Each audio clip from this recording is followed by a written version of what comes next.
तो आज मैं देखो आप लोग को समझा रहा हूं कि ऐसे एरर आपको मिलेंगे इंग्लिश लैंग्वेज में जो आपको शायद समझ में नहीं आते। आपको लगता है कि सर आसान है, या तो आपको सेंटेंस दिखने में लगता है सर सही है। देखिए आसान वाला मैंने नीचे लिखा है, तो आप आई होप इसको आसानी से कर लेंगे। She is best in her classroom, तो आपको लगेगा कि सर बेस्ट के पहले ना कुछ मिटा हुआ है जो हमको लिख देना है। जिनको जिनको आता है, अगर नहीं आता तो उनके लिए मैं आ रहा हूं, मैंने डायरेक्ट आंसर बता दिया क्योंकि ये बड़ा कॉमन है। बहुत बचपने से हम लोग ये चीजें सीखते आते हैं। छोटे बच्चे से पूछ लीजिए तो बता देगा आराम से। आई थिंक कि 3rd 4th स्टैंडर्ड का बच्चा ये पता है उनको। अगर आपको नहीं पता है तो ये दुर्भाग्य है कि आपको नहीं पता है। ठीक है, तो जरा समझते होता क्या है। देखिए किसी भी एडजेक्टिव को 3 डिग्रीज होती है। किसी एडजेक्टिव की कितनी डिग्रीज होती है? 3 होती है। तो जरा समझिएगा, एक होता है पॉजिटिव, दूसरा होता है कंपैरेटिव, और फिर होता है सुपरलेटिव। Positive, comparative, superlative. जैसे मैंने मान लीजिए कि एडजेक्टिव्स लिया हमने गुड, तो गुड हमारा कैसा एडजेक्टिव है? पॉजिटिव एडजेक्टिव से, पॉजिटिव डिग्री है। इसका कंपैरेटिव होता है बेटर, और ये होता है बेस्ट। तो कॉन्सेप्ट ये कहता है कि सर जो सुपरलेटिव डिग्री है ना, इनके पहले आप द लगाइए, क्योंकि एक की तुलना हम सबसे करते हैं सुपरलेटिव डिग्री में। तो यहां पर बेस्ट के पहले क्या आएगा? द आएगा। कोई इशू नहीं था, सेकंड वाला हमको बहुत आसानी से समझ में आ गया।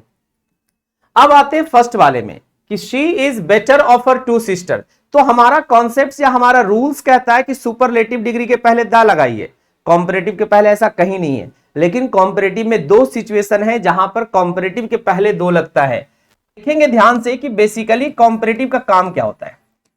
कॉम्पैरेटिव का काम है बाबू एक का तुलना दूसरे से करना। कॉम्पैरेटिव का क्या काम है? एक का तुलना दूसरे से करना। तो भैया हमने करा है यहां पे एक का तुलना 2 से। सर ये तुलना भी नहीं है सर, यहां पर तुलना नहीं किया जा रहा है। यहां 2 में से सिलेक्शन का मीनिंग आ रहा है कि 2 है बहनें, दोनों में से ये अच्छी है, यानी दोनों अच्छी है बट उनमें से एक मुझे चुनना है, तो एक को हमने चुन लिया। तो ध्यान रखेंगे कॉम्पैरेटिव का यूज तो हम प्राइमरी यूज होता है एक का तुलना दूसरे से करने के लिए। लेकिन ये एक ऐसा सेंटेंस है जहां पर हम अपनी क्या बता रहे हैं? चॉइस। तो ध्यान रखेंगे 2-3 चीजें। कॉम्पैरेटिव के बाद देन लगता है। क्या लगता है कॉम्पैरेटिव के बाद? देन। ये हमारी पहचान हो जाती है कि अगर हम कॉम्पैरेटिव यूज कर रहे हैं तो कॉम्पैरेटिव के साथ देन लगाएंगे। जैसे better than, taller than, smaller than, bigger than, तो हम देन का यूज करते हैं। लेकिन अब जो बात कर रहे हैं हम चॉइस या सिलेक्शन की, किसकी बात कर रहे हैं हम? चॉइस या सिलेक्शन की। तो जब आप चॉइस और सिलेक्शन बताएंगे तो इस केस में ये जो देन है ना, इसके बदले में हम इधर से थोड़ा सा लाइन इधर लेके आते हैं, इसके बदले में आपको लगाना होता है ऑफ द टू।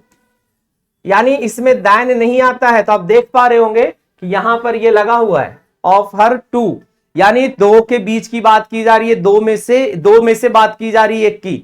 तो यहां पर देन नहीं रहेगा, और जो यहां पर एक की तुलना एक से करते वो वाला सेंस नहीं रहेगा। तो इस केस में कहता है कि कॉम्पैरेटिव के पहले भी क्या आएगा? द आएगा।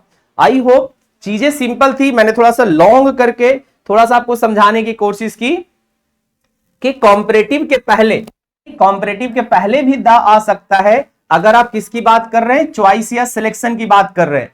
समझ में कैसे आएगा? सर उस केस में देन का यूज नहीं रहेगा, देन के बदले में क्या लगा रहेगा? ऑफ द टू लगा रहेगा। आई होप ये समझ में आया कि कॉम्पैरेटिव के पहले देन नहीं लगता है, कॉम्पैरेटिव के पहले द लगता है और बाद में ऑफ द टू लगता है। आई होप वीडियो आपको पसंद आया होगा, तो वीडियो को शेयर और चैनल को सब्सक्राइब जरूर कीजिएगा। Thank you.